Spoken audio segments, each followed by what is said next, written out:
Assalamualaikum warahmatullahi wabarakatuh. Shalom, Om Swastiastu, Namo Buddhaya, salam kebajikan.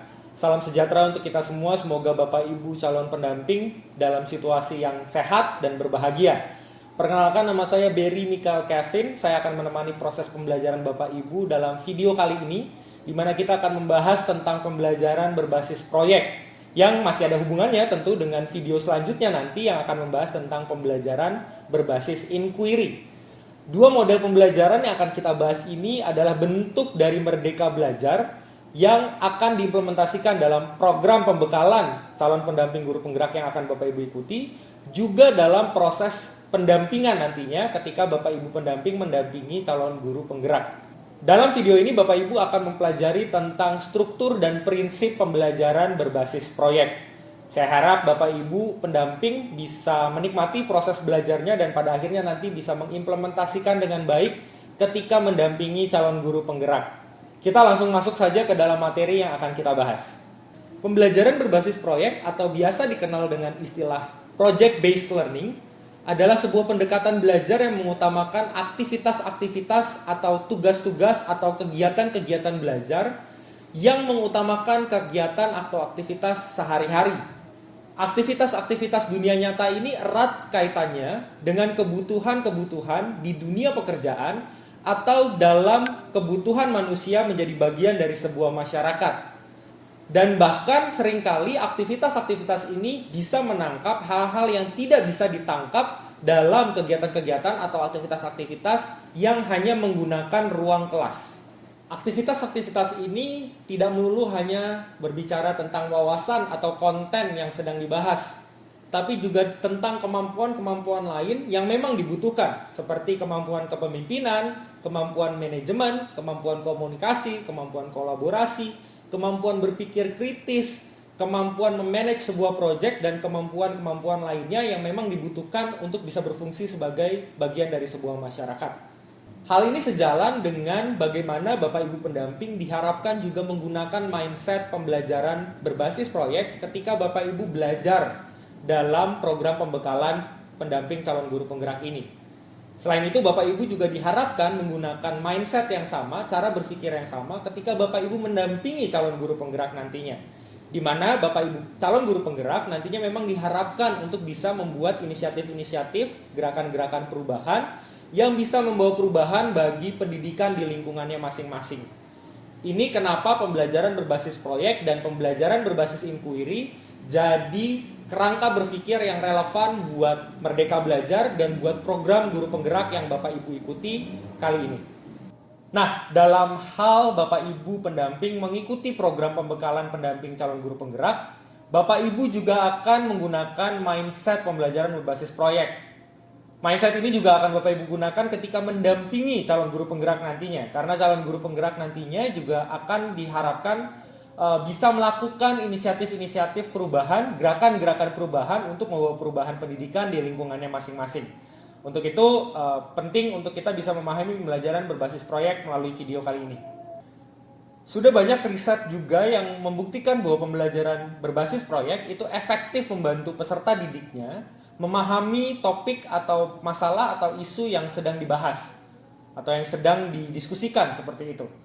Nah, bukan hanya itu, tapi juga pembelajaran berbasis proyek membantu peserta didiknya mengingat materi tersebut. Ini penting dan krusial karena dalam hal Bapak Ibu mendampingi calon guru penggerak nantinya, calon guru penggerak harus mengimplementasikan ide-ide, inisiatif-inisiatif, gerakan supaya bisa membawa perubahan pendidikan di lingkungannya masing-masing. Nah, untuk bisa mengimplementasikan, tentu saja materi-materi yang nanti akan dibahas, didiskusikan itu harus diingat. Nah, oleh karena itu pembelajaran berbasis proyek jadi sangat relevan untuk bisa digunakan dalam program pembekalan pendamping sekarang yang Bapak Ibu pendamping ikuti, juga nanti ketika Bapak Ibu pendamping mendampingi calon guru penggerak untuk bisa membawa perubahan-perubahan pendidikan di lingkungannya masing-masing. Dalam hal pendampingan calon guru penggerak nantinya, Bapak Ibu pendamping akan memainkan peran sebagai apa yang kita sebut fasilitator atau coach. Bapak Ibu nanti akan membahas ini lebih lanjut ketika Bapak Ibu mempelajari modul 5. Tapi di video ini kita akan membahas terlebih dahulu dalam konteks umum bagaimana Bapak Ibu bisa memainkan peran sebagai pendamping yang baik. Setidaknya ada 2 peran yang Bapak Ibu pendamping harus mainkan ketika Bapak Ibu pendamping mendampingi calon guru penggerak nantinya. Yang pertama adalah sebagai enabler atau sebagai orang yang bisa mengamplifikasi kekuatan-kekuatan yang sebenarnya sudah dimiliki oleh para calon guru penggerak tersebut. Yang kedua adalah sebagai guide atau pemandu, di mana Bapak Ibu pendamping harus bisa menemani proses tahap demi tahap dari calon guru penggerak dalam mengimplementasikan ide-ide perubahannya. Tahapan-tahapan ini nanti akan kita bahas lebih lanjut di bagian selanjutnya. Tapi yang paling penting Bapak Ibu harus memahami bahwa peran sebagai enabler dan peran sebagai guide, sebagai orang yang mengamplifikasi kekuatan dan juga orang yang menemani prosesnya dari para calon guru penggerak itu adalah dua peran yang sangat penting untuk bisa dimainkan oleh Bapak Ibu pendamping. Dalam hal ini Bapak Ibu pendamping juga bisa mengurangi sebenarnya kapasitas Bapak Ibu sebagai pemberi wawasan atau sebagai sumber pengetahuan. Karena terlebih dahulu sumber pengetahuan atau inisiatif belajar baiknya dimulai dari calon guru penggerak sendiri. Jadi hipotesis, observasi, masalah yang diamati baiknya dimulai dari calon guru penggerak dan bukannya dari pendamping. Jadi pendamping sifatnya menemani dan mengamplifikasi kekuatan yang memang sudah dimiliki oleh para calon guru penggerak. Dalam proses pembelajaran berbasis proyek ada 4 tahapan besar yang paling tidak harus dilewati oleh Bapak Ibu pendamping secara mandiri dalam proses pembekalan ini, juga ketika Bapak Ibu pendamping nanti mendampingi calon guru penggerak. 4 tahapan ini tentu sifatnya sebagai panduan yang tentu fleksibel dengan situasi dan kondisi yang Bapak Ibu temui di lapangan nantinya.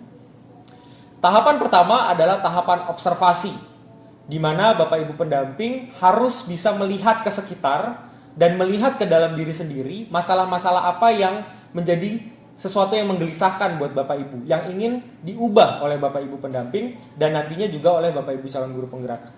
Hasil dari observasi ini akan sangat penting untuk menjadi panduan Bapak Ibu menjalani proses pembelajaran ke depan, sehingga setiap wawasan atau informasi atau materi baru yang didapatkan nantinya bisa selalu dikontekstualisasi ke dalam hasil observasi yang Bapak Ibu telah dapatkan.